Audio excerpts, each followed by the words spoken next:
So I want to let you know that we're going to do a flip-flop in the agenda that you have in your packet. The online, our website actually misstates the time that the meeting is supposed to start. So it says that our meeting actually starts at 6. So what we're going to do is we're going to go to the first agenda item, which is Jason's talking about the goals for the committee for 2016. And after he is finished, we will then do public comment to make sure that folks who want to give comment can be here to do that. Okay? So before we get started with the agenda, I just want to take a few minutes to give everybody an overview of what our desired outcomes are for the evening and how we put it together.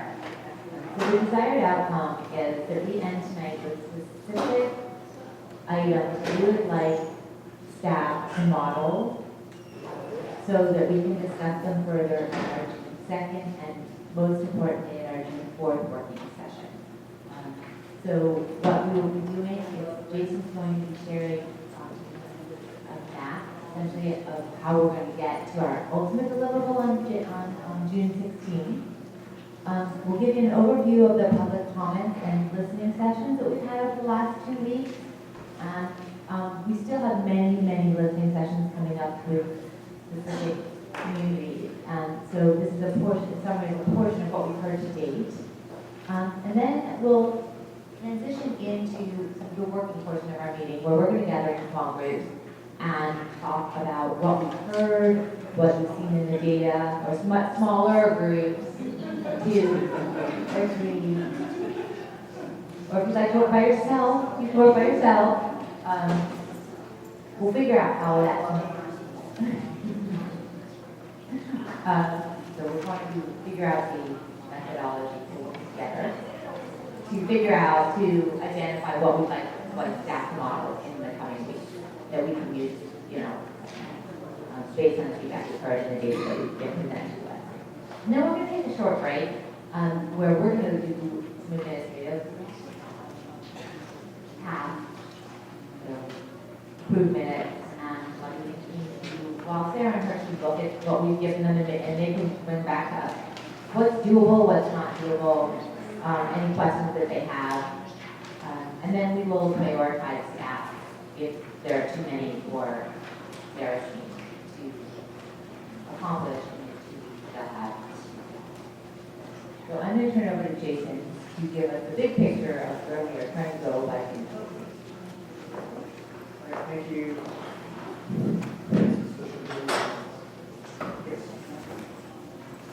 Okay, so D-BRAC members in your packet, there is a double-sided document. On one side it's titled District-Wide Data Review Advisory Committee, specific deliverables and time frame.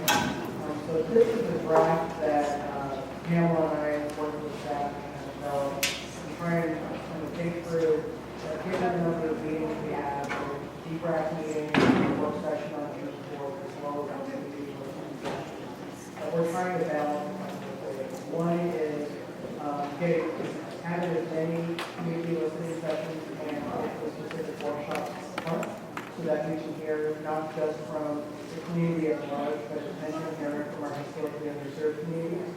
Doing that on the front end, so at least we have an understanding going into June, to get a sense of what are the pieces of information that we've got in order to have some discussions in terms of how do we evaluate the model or scenario that staff has generated for us as a starting point to see where there could be improvements that are in response to the community testimony that we've got today, and areas that we see some room for improvement based on the feedback as well as the values framework that was voted on by us last year as well as this week. So, kind of, better? Oh, you're welcome. All right, so a couple of things. So for the committee's development report, staff are committed to supporting D-BRAC leaders to build forward timelines around follow-up.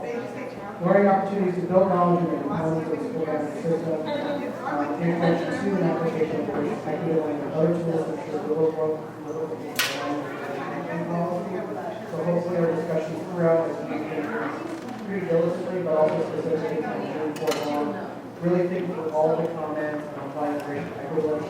for the lens as well as the feedback that we got from the specific organizations that are going to be a little critical to follow for that. And then figuring out how to move forward. So with that, if you all will flip to the back side of that page, this has our timeline. So as you all see tonight, we're at May 19th, which is our committee work session.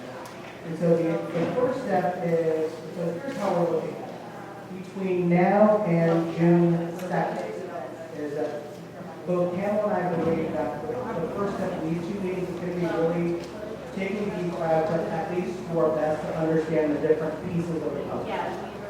Really understand the complexities of the comments being brought forth by different community members, to really understand how things do work in some areas and where things just don't work, and figuring out why those pieces don't work, and figuring out are there different ways we can organize the puzzle in a way where communities are willing to help us find better paths to solving long-term issues. Like, for example, there's some schools identified in the scenario where they're underenrolled and finding ways to better improve that over time.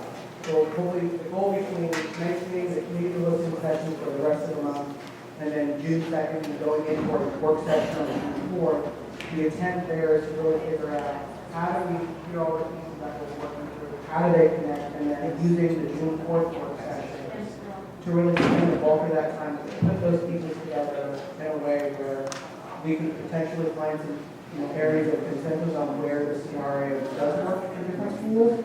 We can also find areas for improvement where the puzzle in some communities could be better put together. So depending on where we land on Saturday, June 4th, we'll hopefully take all that feedback and then generate a preliminary report that codifies what we discussed. And then depending on where we are with that, hopefully get to a point on June 16th where we're acknowledging potentially endorsing some preliminary analysis on areas to improve the scenario that has been generated for zoning agencies that staff presented or released at the community head. So given the timeline that was presented to you all by Carol last month and the conditions that were in that, will at least both Pamela and both envisioned for this stretch of work. And so the intent tonight is really to begin as a first step to really figure out what those pieces of the puzzle are so we can understand what we're working with, but then also to figure out what are the things that we're missing, and then we need to ask that for clarification. So the exercise that we'll go through tonight, the ideal is understand what we have on the table before us, and if there are any key things that we need in terms of gaps to be filled in, that we're going to hopefully get as specific as we can so that staff can spend between May 19th and June 2nd getting a lot of those additional pieces of the puzzle. So those pieces will be identified by everyone tonight, and then beginning to prioritize what are the major things that need to be looked at first, so that staff can figure out which staff member is the lead person to address that task, and they have clarity from us in terms of what they need to do and what they're looking for. So what they present back to us is in fact what we're going for. So we're trying to give them this toward the end of the school year, and that we're close to getting Memorial Day weekend. They want to give them as much time and clarity from us so they have clear version of going and stress over the school is really effective and allows us to move forward. So with that, I'm going to turn it back over to Catherine, who will facilitate around 5 minutes of clarifying questions from community members.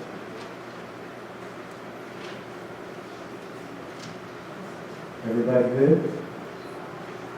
So I just wanted to, before we begin public comment, I forgot to introduce Ivan Beck, who is going to act as a note taker on later for our team, so that you all feel that our thoughts are actively.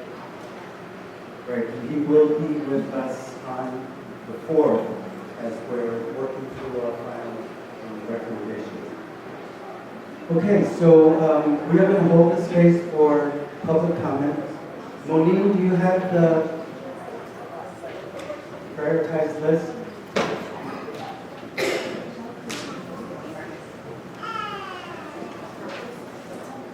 Thank you. Okay, so what we're going to do is, there are actually only 3 people who signed up to give public comment. Each person will have 2 minutes. What I will do is I'm going to set a timer for when you begin, and about at 1.5 minutes, I'm going to signal you that you've got about 30 seconds left, and then at 2 minutes, I'm going to ask you to wrap up your comments, and make sure you keep to your 2 minutes if possible, because the more you do that, the more people we can hear from this evening.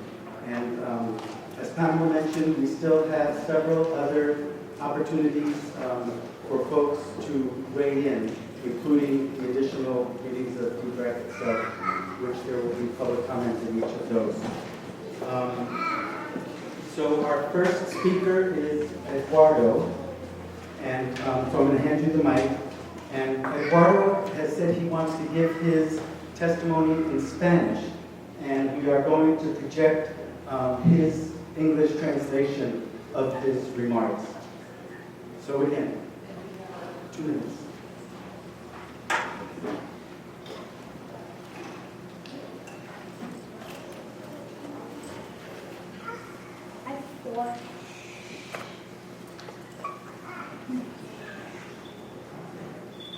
Can you hear me?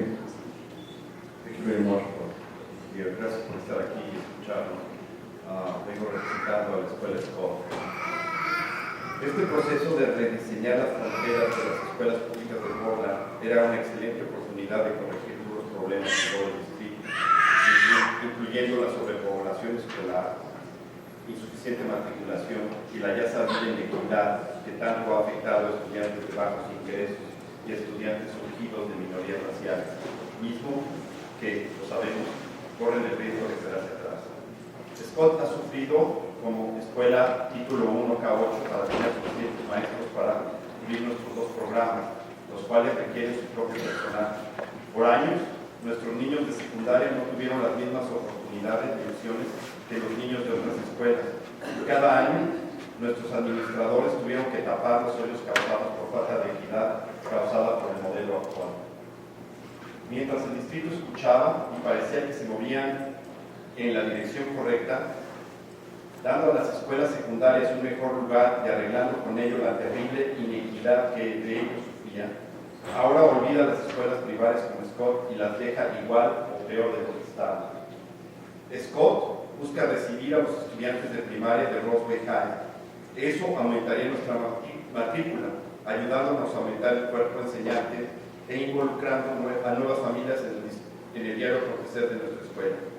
Esto, además, ayudaría a nuestro programa Neighbor a tener potencialmente una clase extra, logrando con ello que nuestros estudiantes de este programa puedan cambiar cada año de grupo y no quedarse cada año en el mismo salón.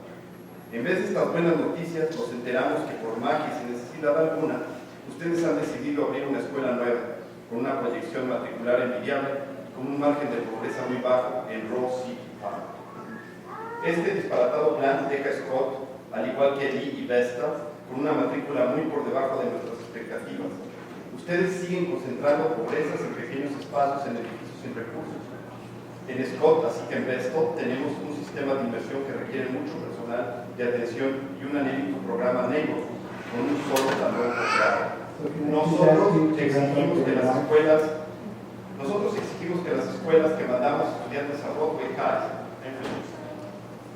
tengamos suficientes alumnos y recursos necesarios para tener nuestros 2 programas fuertes, de manera que cuando nuestros hijos lleguen a la secundaria estén al mismo nivel de preparación que cualquier otra escuela del distrito.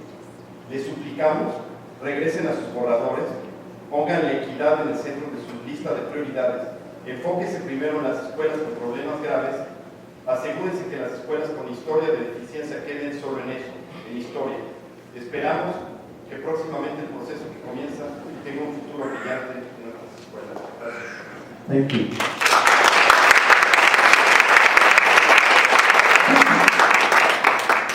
Our next person giving public comment is Heather Kent, representing Access Academy.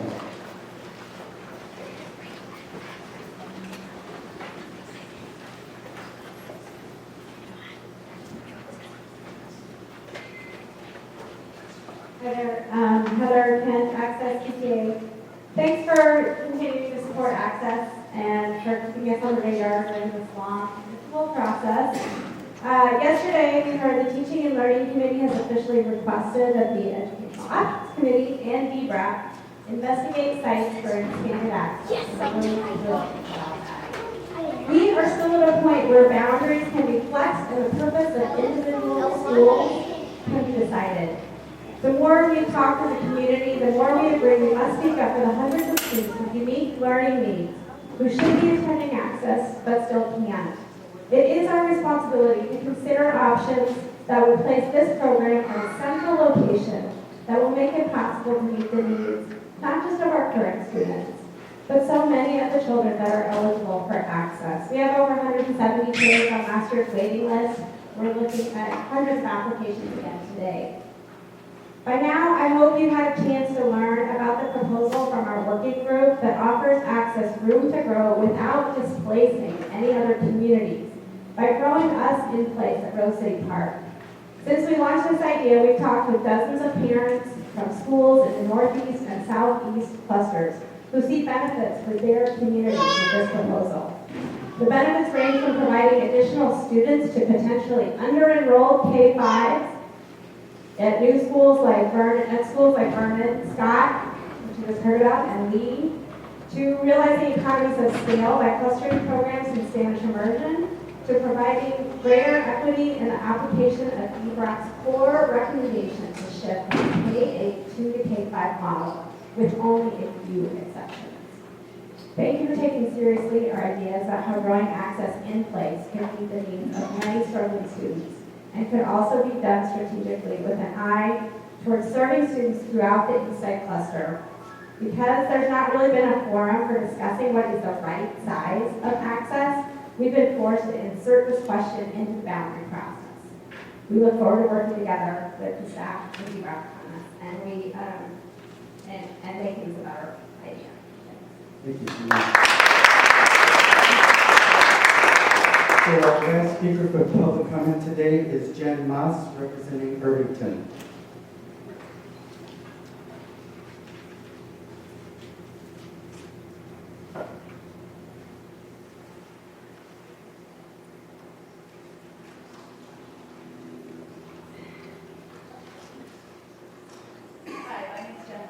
Irvington, and we reflect some of the same concerns you heard from Scott.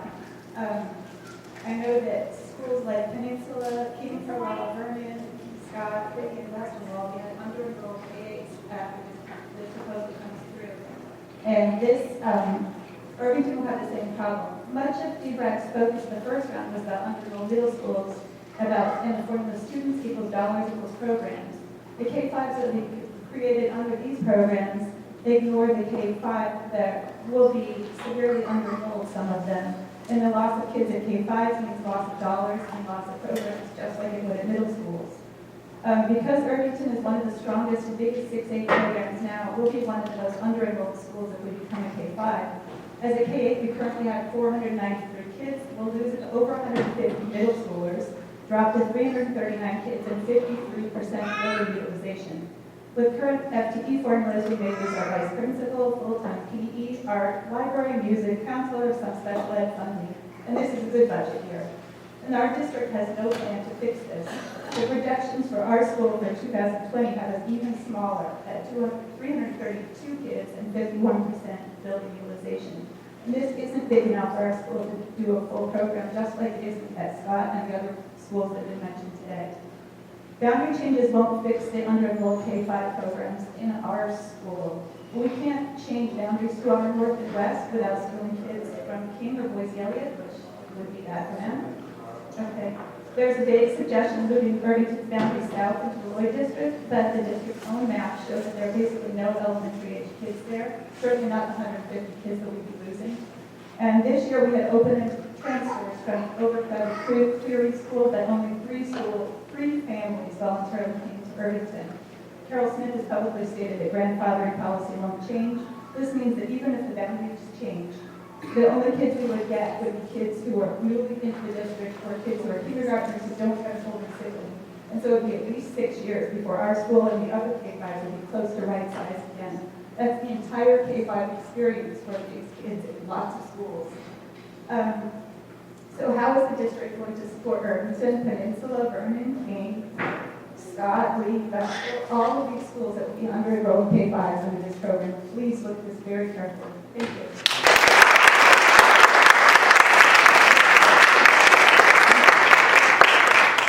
So thank you to all of you who chose to give public comment tonight, and just a reminder, you're welcome to give public comment at each of the D-BRAC meetings.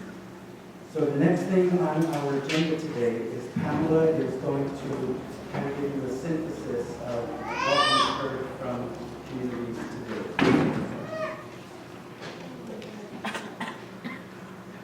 Okay, and, I'm here now. Okay, everyone's here. I think I just saw Alice walk in as well. And so in everyone's packet is a document that looks like this, it's a grid document. And I'm going to walk down the left-hand column on the high-level concerns that we feel occurred at the listening session. And before I do that, just two comments. One, that some of them definitely reflect the public comment that we've just heard. I'm going to also ask Alice if she'd be willing to share her perception of anything additional that we've learned. We did have a listening session with Latino Network last night, and those are not reflected in this document. The document was prepared yesterday before the listening session, and it's also not reflected, obviously, of any comments that were here in the community. So on a macro level, the first column is the concerns, the second column is suggestive improvements that we've heard. Then how they relate to the KPI or if their staff clarification related to anything that we've heard, and an area for you all to participate from those about what you're hearing. So on the highest level, we've heard that middle school programs must be strong, responsive to student needs. We definitely heard about under-normative K-5 student schools. We've heard about concerns about co-located neighborhood and emerging programs that don't offset and the inability to offer balanced class sizes and programs. We heard varying viewpoints on the risks and benefits of feeder patterns at different levels, both elementary and middle school. We heard concerns about some of the changes with lack of diversity with some of the proposed or the scenarios that were laid out. Caution about areas of experience changes in the past, making it more difficult to absorb change in the future. We heard that PPS hasn't made a case for Irvington's convert to a K-5, and I would add that last night heard that some communities don't have trouble understanding the benefit to the K-5 program, while benefit to the middle school program, middle school 6-8 program side. Please share with the current underenrollment what is the benefit on the K-5 side. We heard concerns about air quality at Tubman. We heard concerns about Beverly, Clary, and Laurel, who's not converting from to the K-5 and middle school model because they're affluent communities. And staff did point out that Cesar Chavez is also not converting, and that is not an affluent school. Neither is Harrison Park, although we're not looking at we heard concern about lack of clear decision to open Tubman and board approval of the feeder pattern, which makes that community feel like they're a little bit in a holding pattern.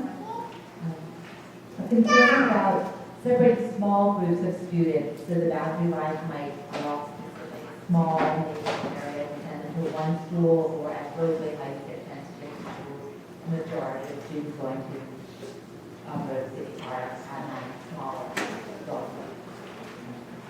Surrounding other Sharon schools. Concern that we heard tonight about at Humboldt being too small for access academies. We heard a lot about transportation and safety to schools and how important those were for families. And then in this grid, there's a catch-all category for other suggestions and concerns we want to acknowledge things that we have heard that weren't necessarily clearly fit within one category, but they're important for us to document and acknowledge. Alice, I just wanted to ask if there's anything that you heard last night that's sort of not covered in this that you wanted to share before I ask the question.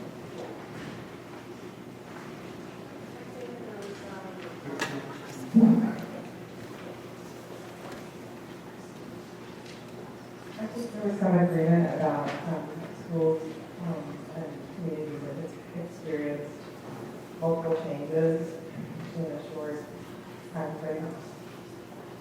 Sorry. Better? I think there was some agreement from some of the communities last night that had experienced multiple changes in a relatively short period of time, so there was alignment there. I think that there was also there was a little bit of confusion about the question about the boundary lines and kind of lining that street level input. Their concern was that their children go to a school that they felt safe in and felt welcome in, and they really wanted a strong program that they shared that if kids don't feel safe, it's hard to access the program that's offered them. And then the last thing I would say is, I'm sorry, I'm tired, so, is,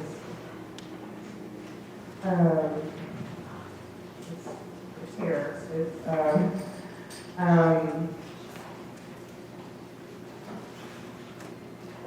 gonna have to come back to it. It was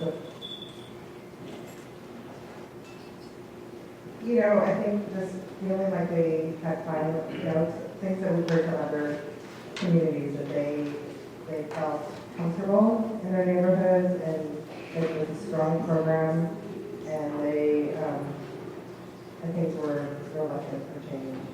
And I think that's the things we've heard before. And then I think the other piece is, this is the other piece that we heard, is that they're concerned about the numbers show that by 2020 we're going to be facing overcrowding. And so they were like, we're going to be here again, having these same conversations. You're going to have to be asking us the same questions. So they really wanted us to put some forethought into that.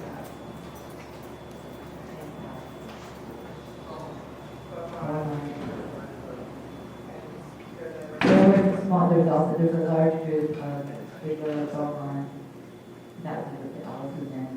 And then there was a small group of Scott parents, and then there was one or two people who were from, that's what a woman who had students, that's what one of the schools, well, she had students at two different schools.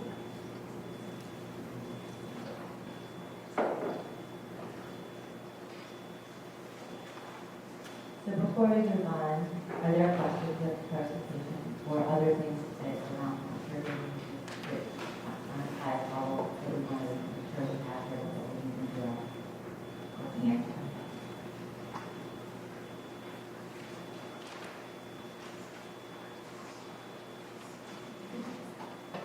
Not really.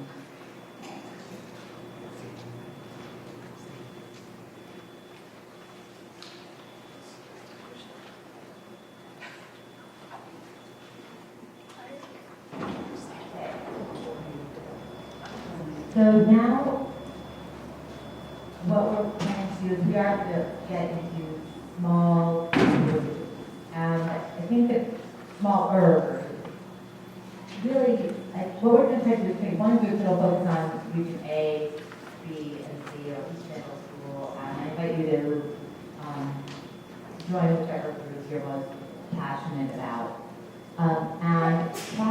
And in each group, we will plant someone from Sarah's team to help document the conversation, and also to start really thinking about what data needs would what data would be necessary to answer the questions and scenarios that are being discussed.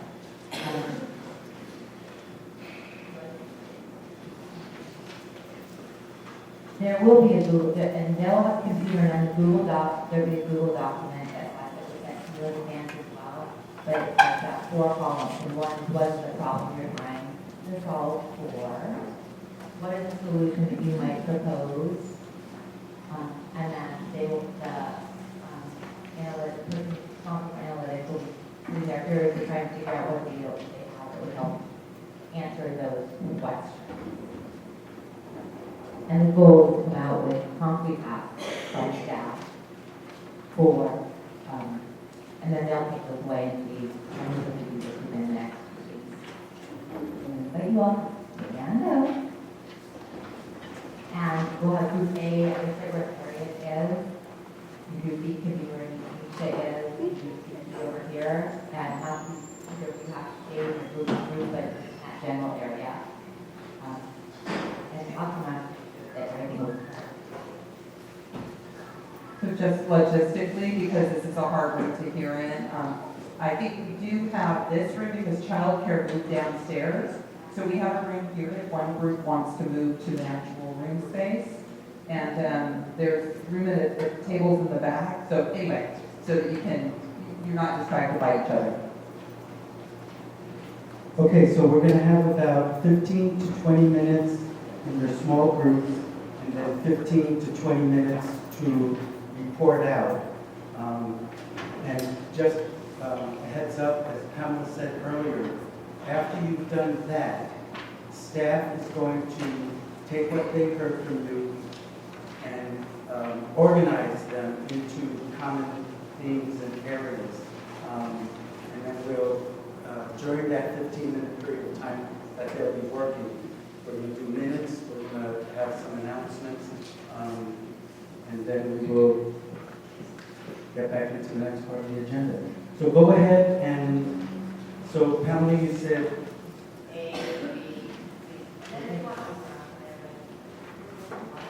and so staff will find the different groups, and they are going to serve as recorders for you using the Google Doc.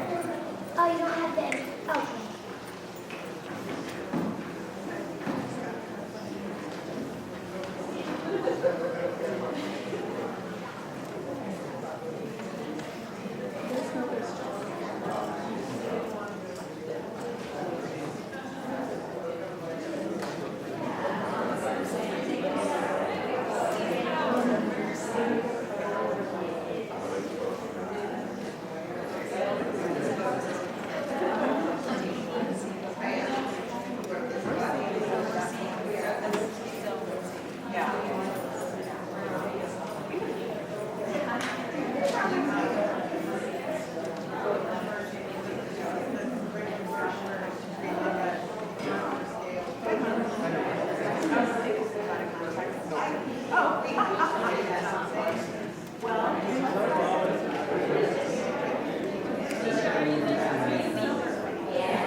No, it is really good. Yeah, they're interested in food. It's there.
Before it goes over the bridge on the west side. That's been like that for a while. Had a really bad the reason why. So I just want to give you guys about a 10-minute heads up. It's like a shelter.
I'm going to ask you guys to wrap up your conversations in about 2-3 minutes.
Okay, I'm going to ask everybody to come on back to the whole group. Stay where you're sitting right now, but we're going to have a report out. So here's what the report out is going to look like. I'm going to ask each group in turn to report out what they came up with. And then each of the other two groups, if you have a wondering or a clarifying question of the report out that you heard, go ahead and ask that group that's reporting out and share your wondering or your clarifying question. So can we go ahead and start with you guys? Okay, we're going to start with A, the 18.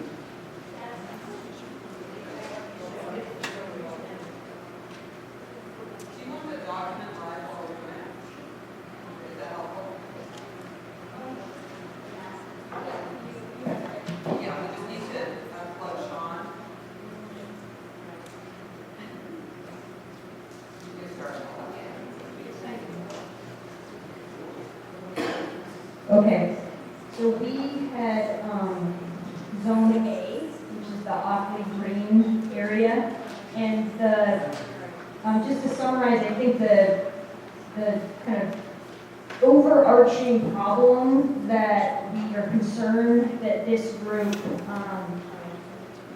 had was that it was K-5 under enrollment. And there was a specific school, Peninsula, that's the most significantly under-enrolled. But just in general, we also looked at kind of Canning and Woodlawn in there as well. And so those were kind of the overarching concerns. And then some of the possible solutions or things to get more, ideas to get more information about. One was just what would it look like if, I'm going to kind of jump out of order here, but this one right here, what would it look like if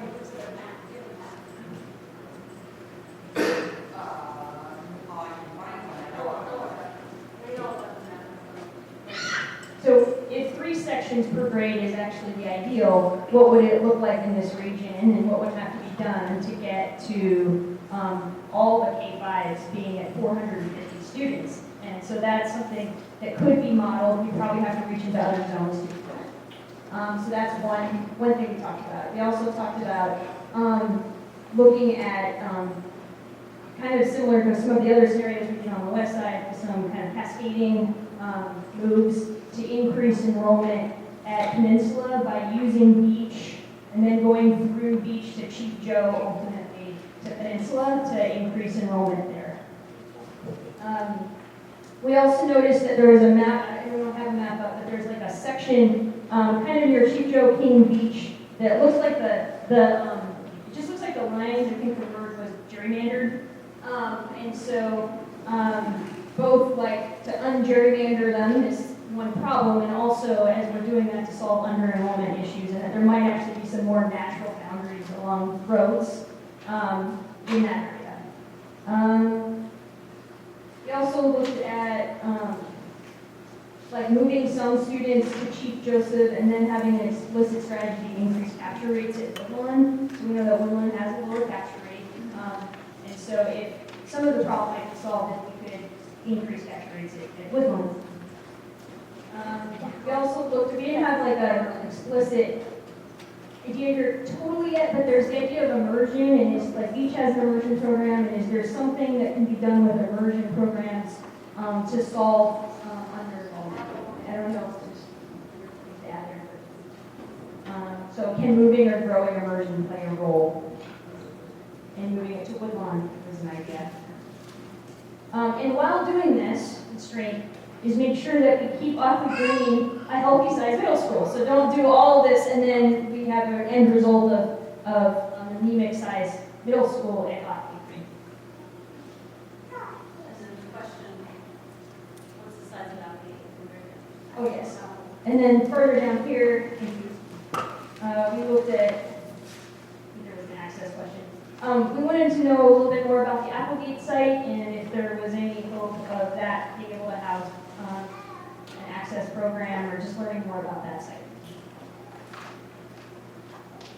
Is there anything else, guys? Okay, so do either of the two other small groups have any wonderings or clarifying questions from what you just heard from this group? I have one quick addition, which is for figuring out how to draw the boundaries. I do know that the Zone A group from the Jefferson cluster meeting, as part of their feedback, actually took one of the big maps and actually drew lines to figure out how to reduce some additional ways to right size. So as that group continues to figure out the different ways to do that, I would ask them to try to look at the notes from that meeting and the map in particular, where they figured out lines using those natural boundaries, et cetera, to kind of right size. So that's a little additional offer that. Yeah. Great. And that's the exact idea behind having different groups be curious of the work of the others. Anybody else have a clarifying, wondering question?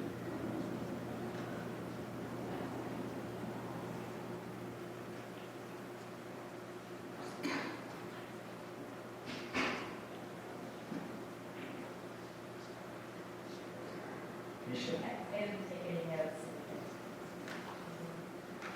So we also were concerned about underenrolled games and. Can you speak loudly in the mic? We also were concerned about underenrolled 25 schools, and in particular Irvington, which actually gets smaller between. So it starts out underenrolled once the middle grades are moved out, and it shrinks.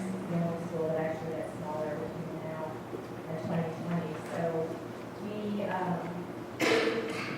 we were thinking that boundary changes are needed, and looking at schools outside of or schools that potentially could feed into Tubman. We thought about the possibility of keeping the middle grades at Irvington, but that would have Tubman be significantly under-enrolled, especially now, especially this year. It would be at about 400 students, which is too small for a middle school. So we wanted to keep Irvington as a leader as possible. And then we were looking at Beverly Perry, Buckman, and not to necessarily relate the west side, but Chapman is just very close and, being in two buildings. You wanted to get Chapman down to a building by potentially students into the kind of catchment and moving boundaries around in there. Okay. I think the other thing we heard is around when you remove the middle grade from the grade 5, the feeling of loss that's encountered within the K-5. And we also know that the middle school model, as opposed to the K-8, there are some resource efficiencies gained. And maybe, providing the committee, providing the committee with how that investment might be made to strengthen both middle school and K-5 programs. Okay, so I'm going to go ahead and move us to the next group because I want to make sure that we get to our closing activity. So can I ask you guys to go ahead and report out next? So there were two things, I think. First, and framing in the context of our values framework, one of the outcomes was that by the end of the process that there should be no school, there would be no schools that are going to be overcrowded or overruled. So kind of going into that, we're hearing, we both heard and are acknowledging that with this initial scenario, that there are schools in Scott and Riddler, I believe, that are left unruled because of the initial plan. So I think one of the things that we're trying to kind of weigh is, A, how do you redraw boundaries and not using existing ones, just redraw boundaries in a substantive way that A, right sizes all the schools in the area. But B, because we also know that this is an area that's primed for growth, and also I think some of the comments I've heard from other families are concerned of potentially being displaced from areas that are west of the Roseway Heights area. So there's a potential where as families are being gentrified into inner northeast, outer northeast, into the areas of Scott and others.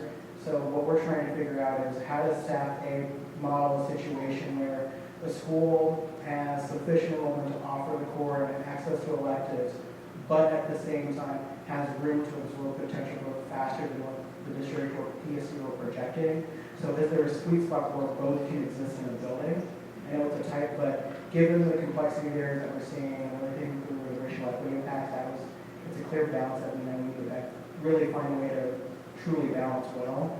Another thing that we looked at too was the impact of Vernon going to Beaumont and the fact of the superintendent's proposal where the split would happen at fifth grade for Vernon, where families would go to Vernon for Beaumont for middle school, would choose the IB option over at Tubman. And our concern was that there's a possibility that we heard from Vernon families that percentage kind of guess or kind of methodology is kind of undercounting what might actually happen. So how can staff generate a model where we're actually increasing that cash rate, knowing that, at least also what we've heard, but also what I've heard from foreign families is that more families may elect to go to Beaumont. So the question is, if you increase the cash rate for foreign families go to Beaumont, what's the impact there? Does it create a situation where Beaumont is further overcrowded? So we have to do something to either move Riddler out if it goes to Roseway or something. If that percentage of burning increases, what's the impact there? And how do you adjust the boundaries in other areas to potentially compensate? Is it a feeder change or what would we have to do to balance that, knowing what we're hearing from some families? Did I miss anything? Oh, and then the other question we had was in terms of kind of the long-term ideal location for the LEAD and LEAD's DLI program. Is Vessel the right fit? And I think some of these before we have here from communities as we do our work with specifically with the pond is, do they prefer Vessel? What's the location that's going to be close to where the communities are located? Because that was a criteria established in staff recommendations. Okay, wonderings, clarifying questions for the other two groups about the report that you just heard.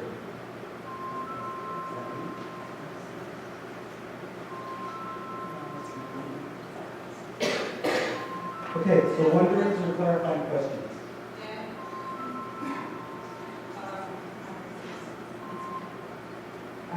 I think this might be for Group C, but I think I saw something that said artificially, maybe, I don't know who this was. Do you see this cell under enrollment diversity? The solution was to artificially change boundaries to improve diversity. Was that? It was sort of mentioned in our group. Our group sort of mentioned in passing around sometimes to get more diversity, get dropped. That's all. So it's a suggestion to draw boundaries that increase diversity. I just wanted. Yes, and so it needs to be real. And that was I just wanted to make sure that was, okay, thank you. Artificially gets back to the gerrymandering thing.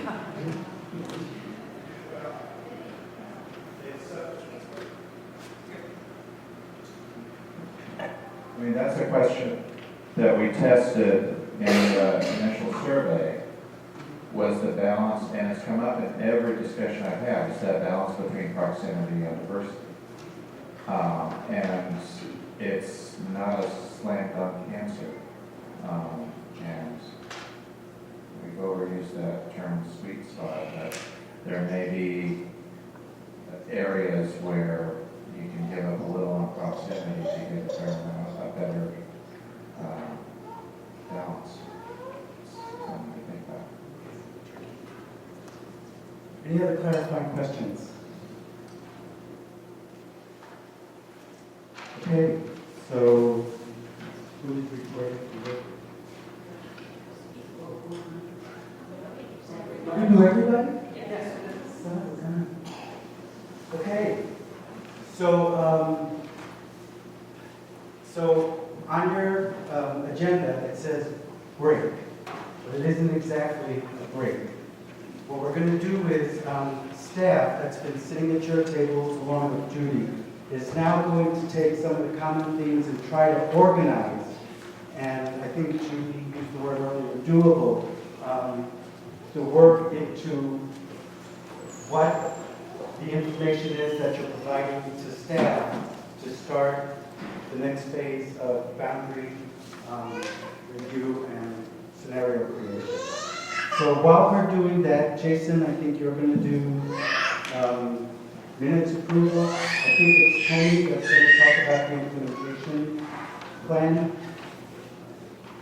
implementation update. Okay, so Jason, do you want to go ahead and do minutes first, or should we have Tony give us his?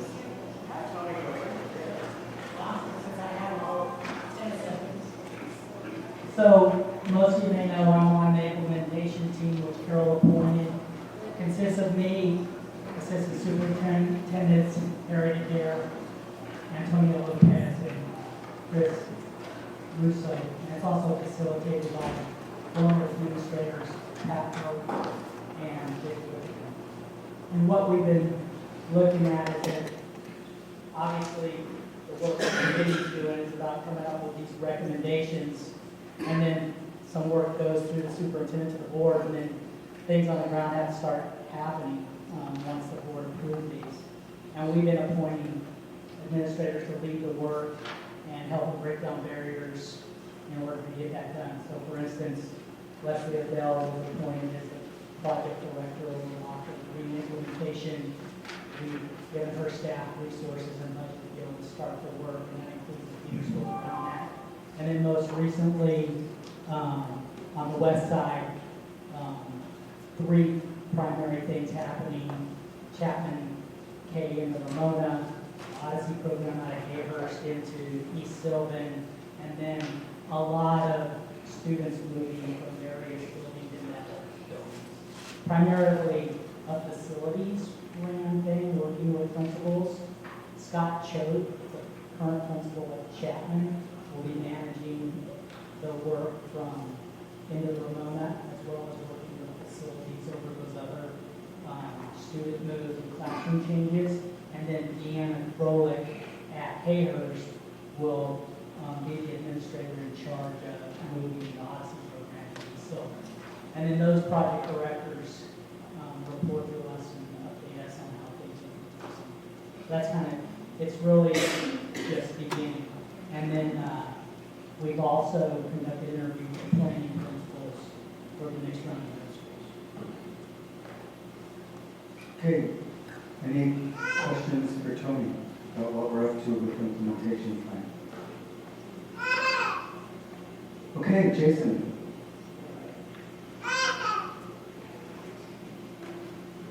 All right, our meeting minutes. So in your brief folder, there are meeting minutes from January 20th, the 28th, as well as February 9th. 6 months ago? Sure.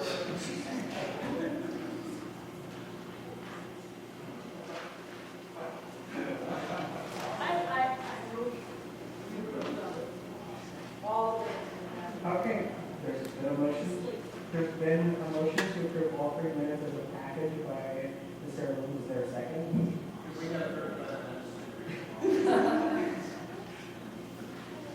Scott, would you like to take a couple? Okay, there's been a second by Director Knowles. All right, first and second. All those in favor of adopting the 3 sets of meeting minutes as a package, raise your hand and say aye. Aye. Any opposed? No. All right, minutes are approved. So we actually do have a break then. So why don't you plan on like 10 minutes? I will check in with the staff and see how they are doing. And I'll check back in with you in a few.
are right up together. They don't need like line by line detail. They're just an idea of what.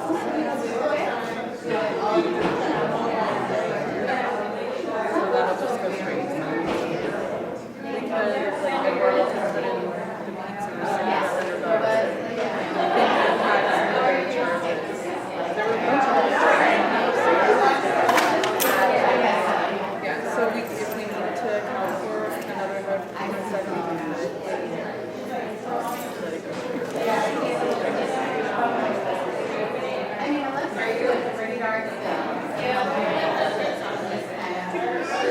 Well, we learned a lot of what we married.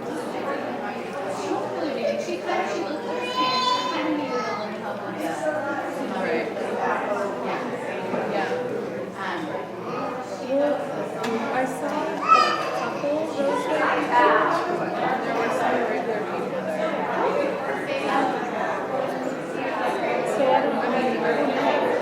You know who's taking the money? Like, did they give tickets away? Like, oh, really? Oh, okay.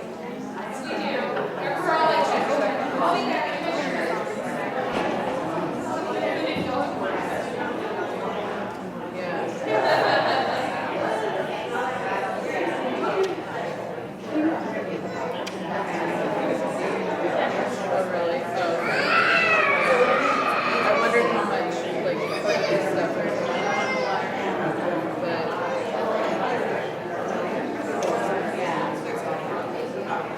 But, there's one line facing. Yeah, so that's something we need to have more down for next year. Yeah. I ended up taking, like, the half a pan of rice and then, like, a little bit of African rice. And so for food, you need more tamales, I think. Yeah. I think they could have used more pizza. I didn't eat some pizza. But it obviously was a hit.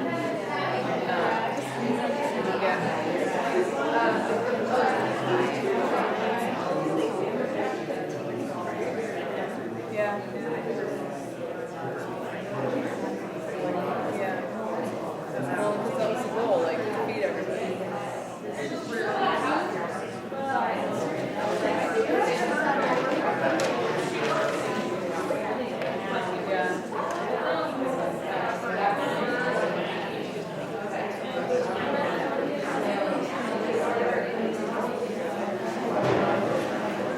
Well, Sun has that on their application. Right. Spill out everything you have.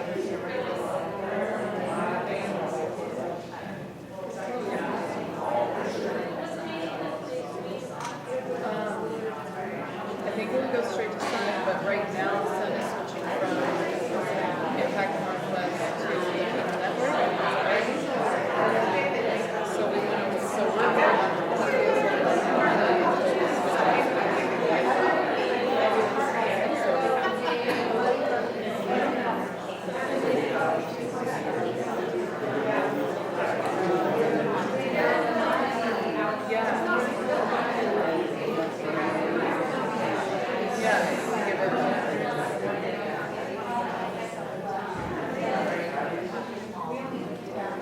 It doesn't have to, I don't think. It could. You can get like what, tax write-off for it.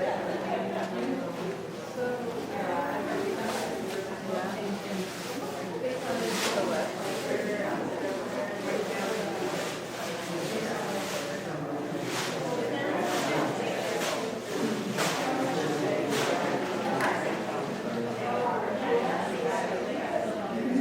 Well, they don't open it up for kindergarten at first, for fall.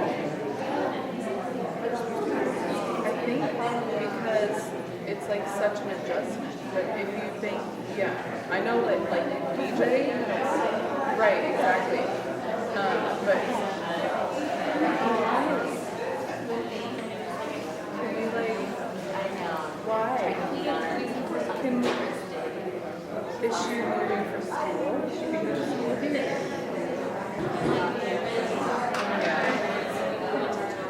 Yeah.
have to fill that spot with the Spanish version.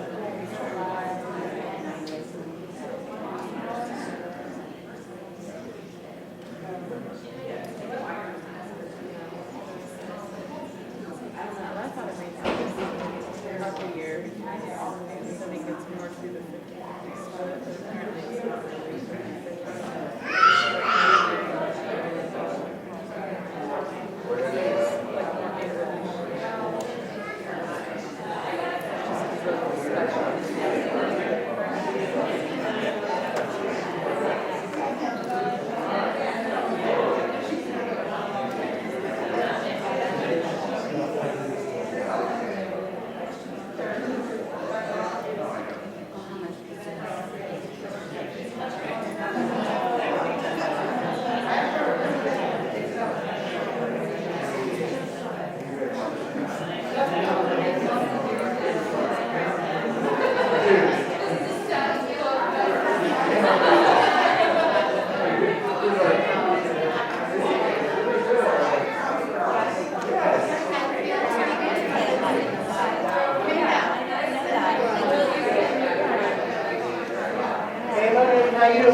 members, staff are going to be back in about 5 minutes, but we do have a request because we got about 4 community board sessions coming up.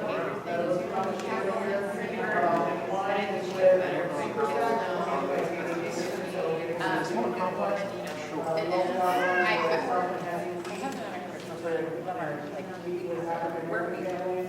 We're actually proposing to roast it. It's a weird So members don't have all of them. That's some D-BRAC representation at each event. That would be. my son doesn't. Which event we're going to Right, and that's my big. put them on your calendar, also maybe right after. That would be great. That's a whole class. Okay, we're about ready to get started We again. have 4 to 5 classes to train on. Let me tell you, it's not very benefits, you know. So I'm going to have you guys go ahead and take your seats. Our 12 hours is like right there. And a lot of those actually really better. So. Okay, so on your agenda, so I just want to give you a heads up about, we've slightly modified what we're going to do next. Staff is still going to begin by explaining how they came up with the groupings that they did, and there's going to be some additional explanation to that. And then instead of doing a pure gallery walk, they will explain to you how we're going to do the voting using the dots. So I am going to go ahead and turn it over to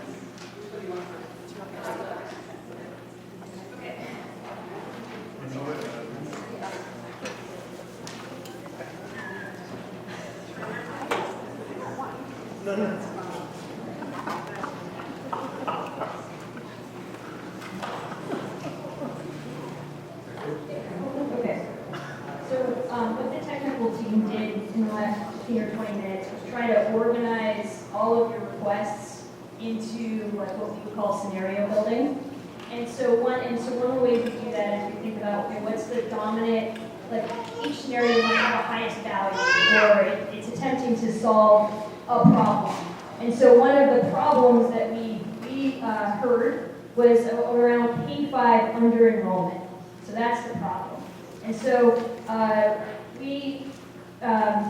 one proposal is to have what we're calling the no K-5 under enrollment aggressive scenario.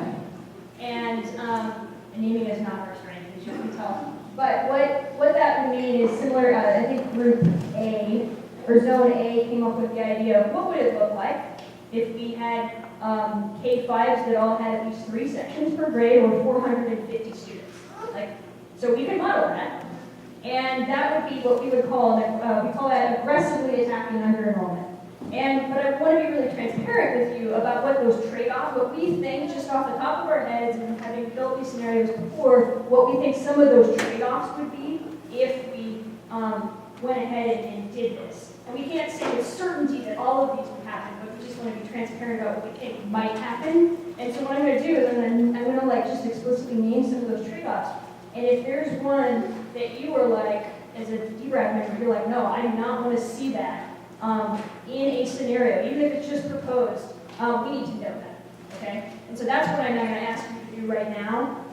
So some of the trade-offs, if you're going to have 3 sections per grade for 450 students, is we fear that there might actually not be enough kids to warrant that. So it may mean what we would call a consolidation of a school. So an example would be that perhaps Tubman is in middle school, and another school becomes a middle school instead. So that would be something that could happen. Or Rose City Park is not a neighborhood school. Okay? Consolidation is, well, we've got that as well, but so just to be explicit, consolidation meaning one of the schools that's active now would become inactive in order to have K-5s that were all at least 450 students. Consolidation, otherwise known as closure. So we just want to test whether that was a deal breaker, and there are a few other things. Okay, so that's a good distinction. So there's the idea of closure, just flat out closure of the school. There's also the idea of like, and I guess the Pub and Rose City Park are currently not neighborhood schools proper. And so those, but in the, so some of the recent scenarios that you have seen, they are, and so we would take them back out for you. We might see, just generally, you're going to see more change if you go aggressive, just in terms of the kids being impacted. And you might see more like split years. So that's kind of the aggressive scenario. So I'll stop right there. And I just want to test your comfort level with any of, if we put forth the scenario, and again, it means you're looking at it. But sometimes even just looking at it is too much, it creates too much chaos, and it diverts the group. So I just want to check in with you guys and see if there's any sort of kind of like thumbs down or reds, like to the aggressive scenario. I just want to thank you for being explicit about the things you need to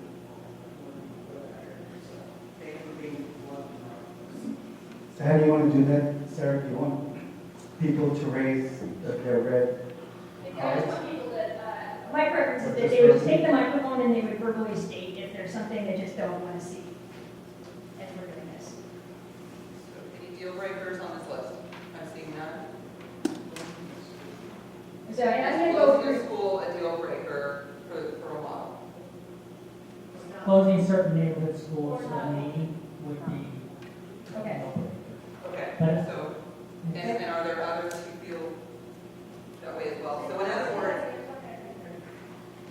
Closing a neighborhood school, an existing neighborhood school, that's currently open, that would be a deal breaker for me, especially in the Jefferson cluster.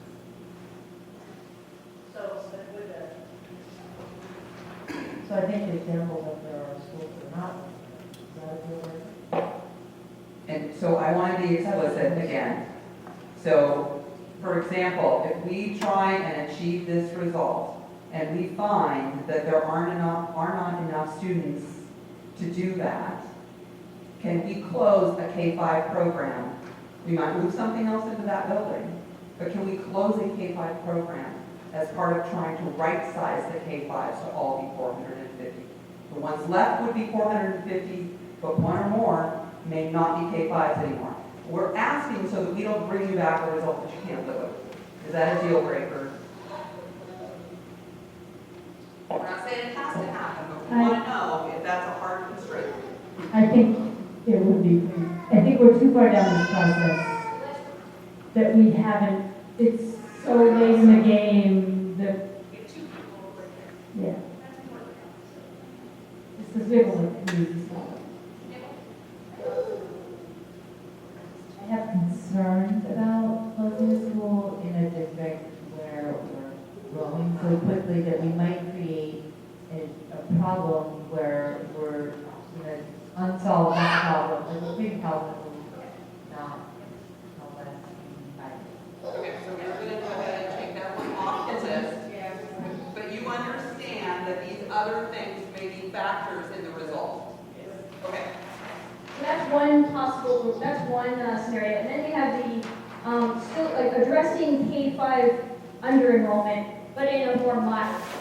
So that there was the aggressive way, which is you must have 3 sections per grade, and then there's a more moderate way, which is we strive for 3 sections per grade. All schools would be above 2 sections per grade. Okay.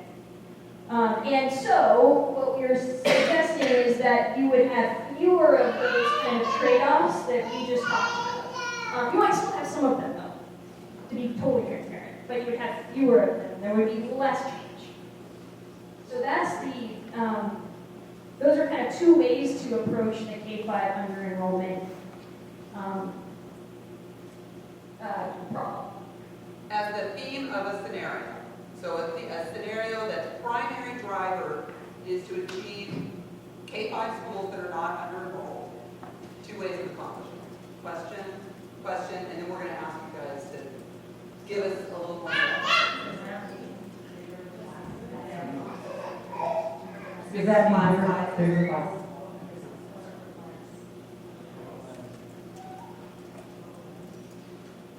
It means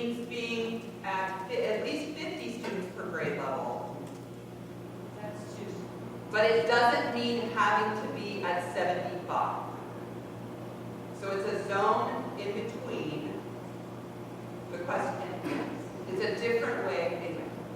Okay, so what are you asking D-BRAC to do now with this? Okay, well, first is clarifying questions, is make sure that people understand that these are two distinct ways to approach under-enrollment. So I want to make sure that people understand that. And then what we would wanted to ask is if you have a preference between these two of what we would want. And so that we would have a prioritization around that. And then we have, in addition, just so you know kind of where we're going, we also have some other scenario ideas that improve socioeconomic diversity and one that addresses immersion. But I wanted to get to the K-5 under-enrollment issue first because that was so predominant in your conversations. Clarify. So after months and months of saying to the public, we're expanding, we're looking at reopening schools, not closing schools. We haven't run numbers in North Northeast around K-5 to say we do or we don't have enough kids to fill up schools to that right size thing that we've been talking about. We've been talking about 2 to 3 sections per grade as being ideal. So if you're asking about 2 sections per grade, I think that's a different thing than if you're asking about 3 sections per grade. As a minimum. So can all the K-5s in play here hold 3 sections? As a building capacity? Yeah. I'm not sure the answer to that. Generally, the answer I believe is yes. I can't off the top of my head think of a school that yeah. So. Okay, so just so I can clarify what the purpose of this activity is, D-BRAC members are going to put a blue dot on one of these 2 scenarios. So you have 2 dots. And with those 2 dots, we'd like to know which of these approaches feels most appropriate to you at this time. If you really love one of them, put both your dots there. If you really don't like one of them, don't put any dots there. If you are ambivalent, you can put a dot on both. Okay? So the dot activity right now is just to give us your feel. Are you a 0, 1, or 2 on either of these approaches and what you want to see back from us as a way of primarily resolving the concern about under-enrollment at K-5 schools. Of course, it'll do other things as well, but as the primary director. So that's what we would like to know. So just to clarify, for example, on the aggressive approach, we took closure as not a way to accomplish that, but these other methods you could use to accomplish that. Correct. And then intuitively, it would strike me that the aggressive approach would have, it's less likely that a building would remain a K-8 in the aggressive approach than in the moderate approach. I'm just thinking because you're trying to get as many K-5 students in the building as you can. Does that make sense? So we model things that way for this to be correct. But I'm nervous about it. Do you feel that you know enough now that you could use your dots to help guide us to which of these approaches are more in tune with how you're feeling? We should move forward. Will you please? Yes. If you're ready, you're ready.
strive for 3.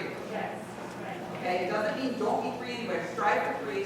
The difference is with the aggressive, you have to be 3 sections per grade level. We have to provide a boundary program that will achieve that for any school that's a K-5.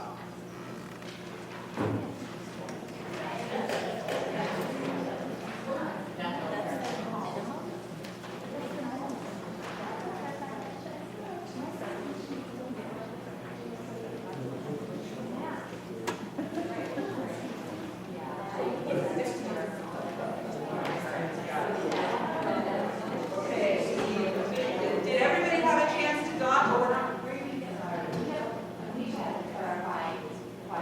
Okay, clarifying question? Microphone?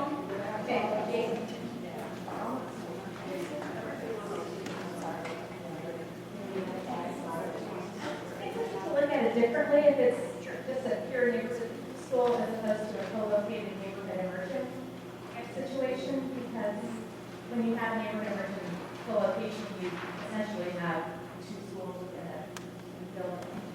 So, you may want to see 2 strands for each of those programs. Building in each.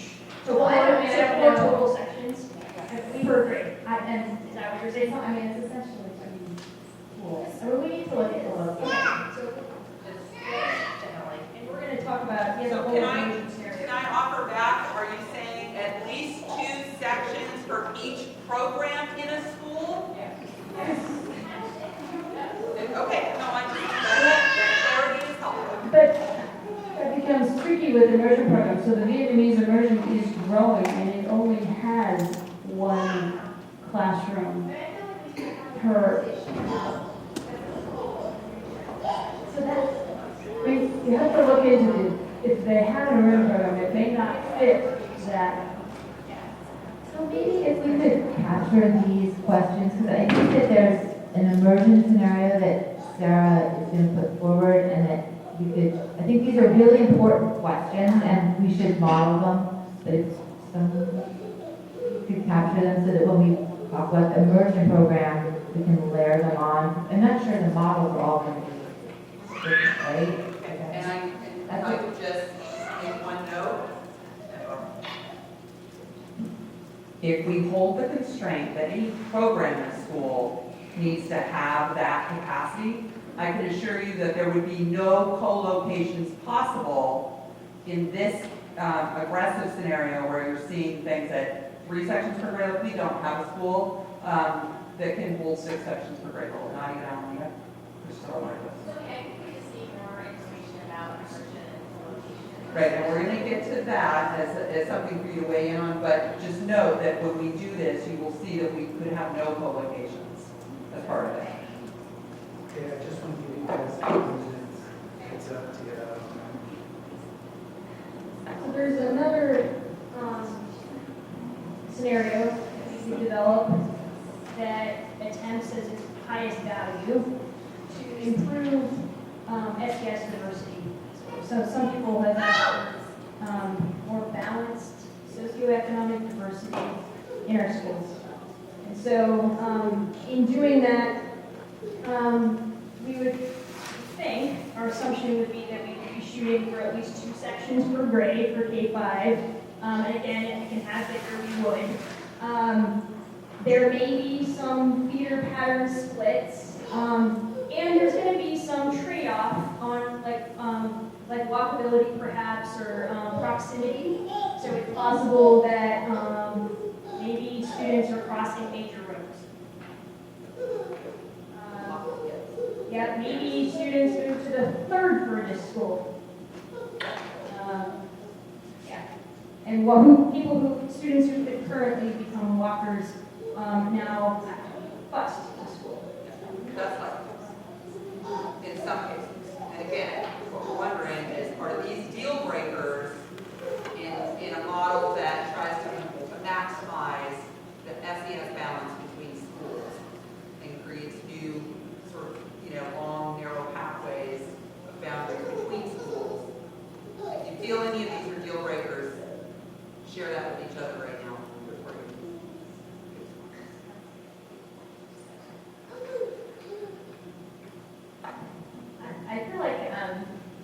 balance between proximity and diversity may be different for elementary schools than for middle schools. That we might want maybe perhaps more diversity in middle schools, but more proximity and walkability for elementary schools. That's something that's just kind of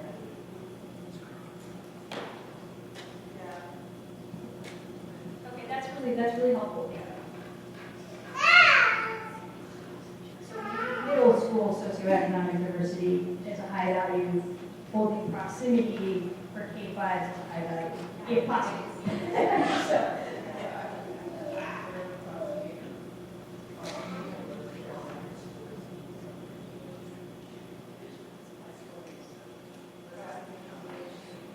she said, would like to avoid crossing major roads and too big.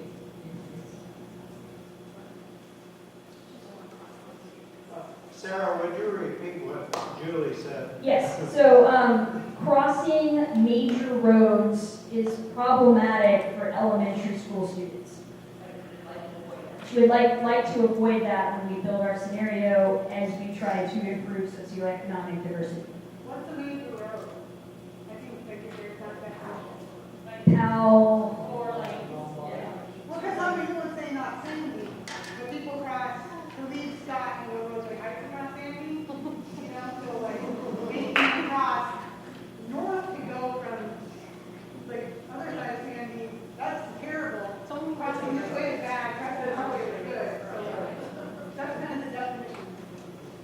Okay, so that's something you guys consider. So is there another scenario?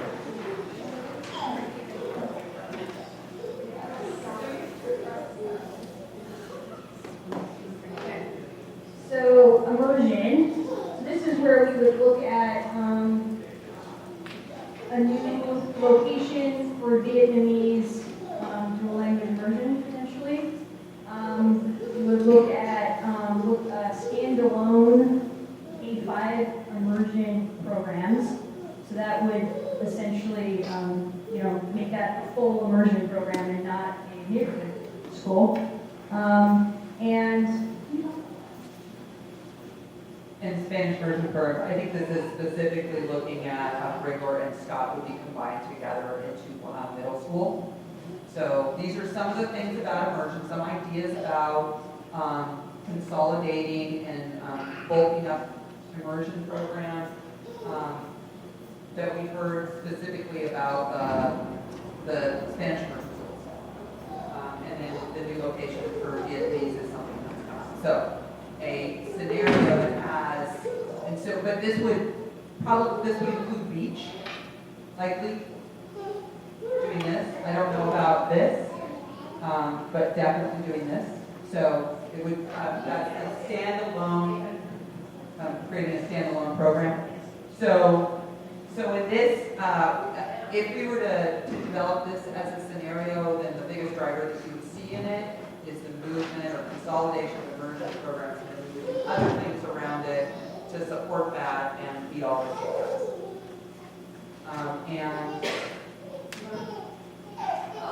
Actually, this is a clarifying question we have for the group as we were trying to understand your request. Is we were wondering what if we create an immersion scenario, like what problem are we trying to solve specifically? And is it around under enrollment? Was it around there's just problems with co-location in terms of culture it creates? We were just trying to figure out what the driver was. I am asking, yeah. So I think what I've heard, and anyone else other things, what I think I've heard is less that it's the problem on the immersion side, but we're looking at a single strand neighborhood program, that is where a lot of the attention goes. So it's a single strand program with such limited flexibility that is feeling really constrained, and less that the immersion side needs more consolidation. So then, so then, is the issue about that co-location, period. Just So also, if you could be 2 sections neighborhood and 2 sections immersion, does that seem to be necessary? I think that's, that's kind of Is that how people are feeling? So it would be either standalone programs or balanced 2-section programs. Okay. the standalone is one way to solve the problem, the issue of, single strand. Of the single Yeah, let's look at it. that would be one way, but there could be other ways, like if you're trying to get 4 sections into a building. So those would be the 2 ways, 4 sections per grade.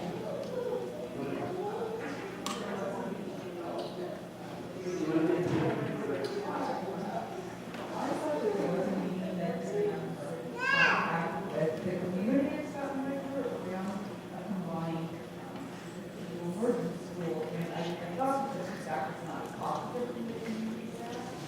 So I'd like more information on that.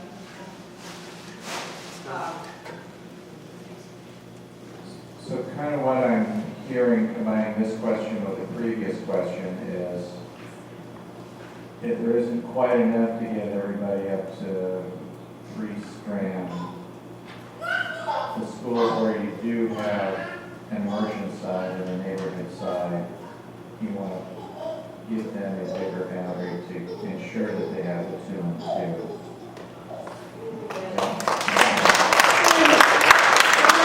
The other constraint there, just to be totally transparent, is the school has to be big enough to hold 4 sections per grade, which is at least 600 kids. So like, that would be the constraint. Absolutely. So are you ready to say what? What we want next. Yes. So, yeah, I think what we would like from you, the dots. So we're going to do 2 dots again. And what we're looking for is like, which of these feel most compelling to you? And it doesn't mean that we wouldn't like that they're mutually exclusive, that we wouldn't do any parts of either. But which of these are you most desirous of seeing, either as a standalone scenario or embedded in the next scenarios that we come out with? Which of these is most compelling to you? Something that really kind of blows up the map and puts SES in the middle and figures out new lines for a lot of people. And they're not a continuum, like they're not really different from, like one isn't one extreme versus the other. They're just different important pieces of information that have multiple changes related with them. We make a lot of immersion changes that can a lot of other schools. Are you interested in seeing that? You may be interested in both. You may really want one more than the other, and we'd like to know. And so please use your dots. See if it's another tie.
So thank you all for participating in these exercises.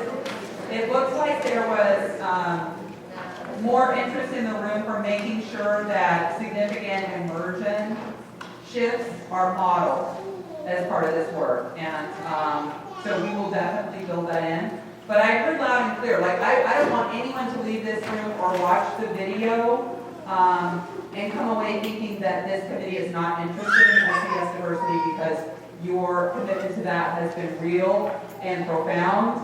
I heard please focus on keeping the middle school balanced if possible, but we heard real concern about boundaries that reach far away and don't feel like they create contiguous focused neighborhoods. So Sarah had some ideas for what we can do next with the feedback you've given us. Okay, so here's our thoughts.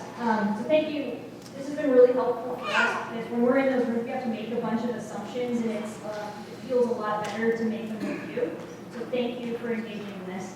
What I think makes sense is there was a 10 to 10 time on the different ways to tackle K-5 under enrollment. So I think we're just going to model both of those. And then another scenario that looks at altering the way our immersion. Then, so those are three that we're going to work on for now until the next meeting. And while we are creating those, we will try also to embed SES diversity at the middle school level, but it's probably not going to be the highest value. So that's our proposal. Does that sound good? Stephen, 2 weeks. I mean, that will be busy for that. Right. We know what to do.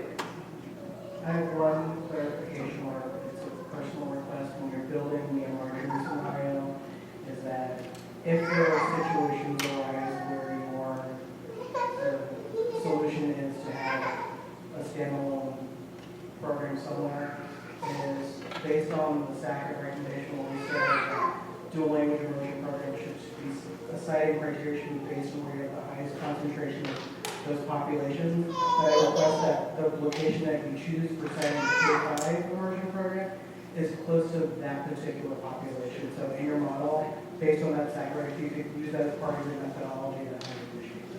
Great. Really good. Thank you. Thank you. And then one last comment, just on additionally, we noticed that there were other requests that you had that we actually didn't categorize as scenario building. We categorized them as sort of just general information requests. So some of those we think we can just tackle, like is Applegate and access, the access fit into Applegate. Like we can just answer those. So there's yes. So there's some other questions, and we'll go down on that spreadsheet and look, but we think we can answer many of those. And I wanted to make an announcement, and then I'm going to check with the co-chairs about opening this up. So my announcement doesn't really have, isn't specific to D-BRAC, but I wanted to let this group know, and I see so many people out here to Scott, but I wanted all of you to be aware that Monday is the open house at Madison for the master plan. So if you can get over to Madison between 3:30 and 6 o'clock to see what the master plan committee has been dreaming about for what Madison is going to look like in the future. It's very, very exciting. And then immediately following that at 6 o'clock, we have a meeting for a group called Oregon Rising, which is a group put together by the Council of School Administrators statewide, the Oregon School Boards Association, and the Oregon Education Association to survey Oregonians about what they want to see in their schools. And then they will use our responses, hoping to get 10,000 people, and up to 7,000 so far, but use those responses in developing legislative packages for the legislature to help with school funding. So if you want, you could go to the Madison open house and then turn around and come in and participate in the survey for Oregon Rising at 6 o'clock, which is also in Madison. So I hope you guys will get a chance to see both. Thanks, Pam. I have one last clarifying for staff before we wrap up, which is, as you are embedding the improving SES diversity in the immersion proposal, will will you have the capability to report out the SES kind of data both in terms of economic stats, but also kind of for racial demographics? Because one of the things that at least I've heard in past meetings of both SAC and D-BRAC is, on one hand, I do understand the benefit of trying to reduce, the SES economically for a school, but I also know that SES in some cases tied to racial demographics, and I also understand that for a number of our communities, it probably would see benefit of being in schools where they have a lot of students who look at them. So at least being able to be aware of when you're reporting out on that scenario, but the racial demographics of the school will be, at least we can be aware of that, because as we're reaching out to these communities, it helps, it would at least help me be able to understand what the real trade-offs and because of from an economic status as well as a racial perspective. Are you doing it report out as part of your KPIs, like what those student demographics would change like if those families with those scenarios? It's all right. So we're co-located. Right now it isn't separated by co-located programs, so we'll need to see if we can get additional, let's see what. You certainly can also just buy current state data too on that. So, Pamela, Jason, did you want to make any closing remarks? Feedback? Anybody nine? Feedback? Feedback?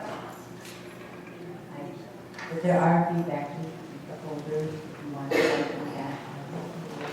And thank you all. Thank you, Really everybody. engaging in this work and hopefully find the direction staff. And if you have not signed up to attend one of the 4 community sessions that are up on the chart back, sign up for 1 or 2 and let Judy let us know or send an email. Yeah. Sign up for you. And order. I'm not going to. Oh, yeah. Yeah, yeah.